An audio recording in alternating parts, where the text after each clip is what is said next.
আসসালামু আলাইকুম, কেমন আছেন সবাই? আজকে আমি একদম অন্যরকম একটি রেসিপি শেয়ার করব। হাতে মাখা আলু ভাজি। জানি না এভাবে কেউ আলু ভাজি খেয়েছেন কিনা। আশা করি আমার আজকের রেসিপিটা সবার ভালো লাগবে। প্রথমে আমি কয়েকটা আলু ভালো করে কুচি করে নিয়েছি।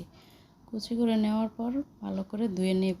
ধুয়ে নেওয়ার পরে দিয়ে দিলাম 2 থেকে 3টা পেঁয়াজ কুচি, 2-3টা কাঁচামরিচ ফালি।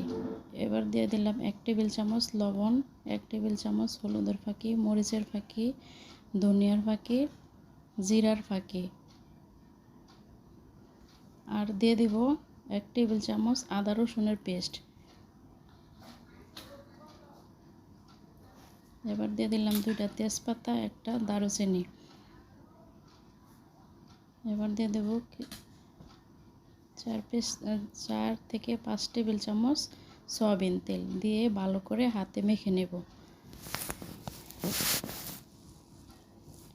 সব কিছু মেশানোর পর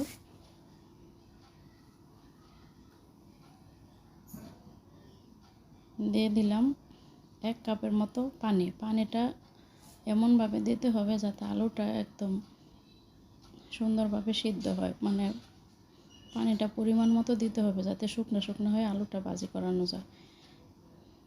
সব কিছু দিয়ে আমি ঢাকনা দিয়ে ঢেকে দিয়ে রান্নাটা বসিয়ে দিলাম। 10 মিনিটের জন্য ঢেকে দিয়েছি। 10 মিনিট পর ঢাকনা দিয়ে আবার নাড়াচাড়া করে দিয়েছি।